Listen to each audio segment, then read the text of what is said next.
Gareth Davis. Thank you very much, and I congratulate my honourable friend for Bassett Law for calling this debate. For me, this debate is not actually about whether or not we need to diversify our energy supplies. Of course we do.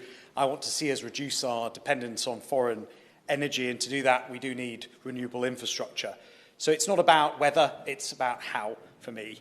How we achieve our energy ambitions in a way that is fair, proportionate, and that has the support of our constituents. How we build our renewable energy infrastructure in a way that does not harm the beautiful nature that surrounds us, the farmland that feeds us, and the communities that bind us together. Now, in Lincolnshire, and it's a great pleasure to be joined by two of my right honourable friends from Lincolnshire.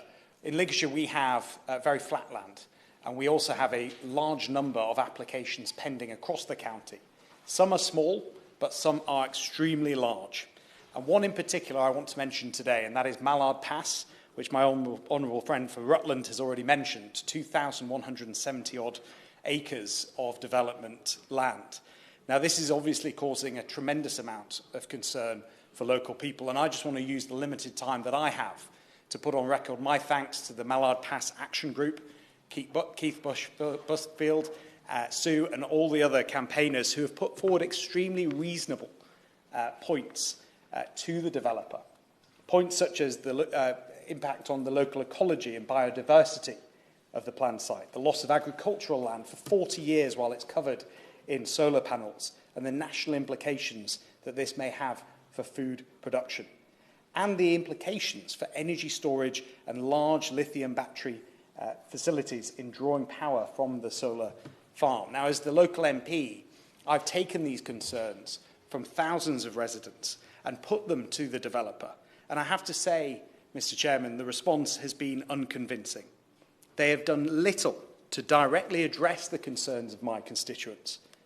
And they are relying on statutory requirements which would be undertaken regardless of whether they're concerned or not at a local level. The promise that these factors will be considered as part of the development consent order submission means little, as it is the final stage of the planning process.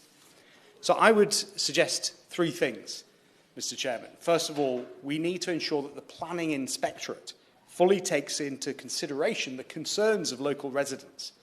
The fact that all consultations are run by the developers themselves leaves local people disillusioned about their effectiveness.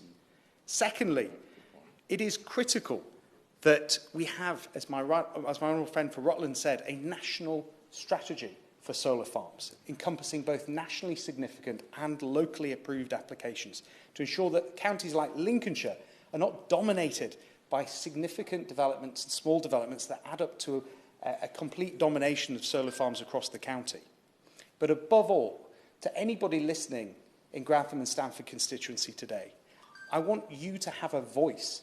So when there is a consultation, please let it be heard. Be part of it. Contribute to any consultation that comes forward and have your say. Because if you don't put your views forward, it makes it a lot harder for MPs like me in debates like this. Thank you very much, Mr. Chairman. Neil Parish.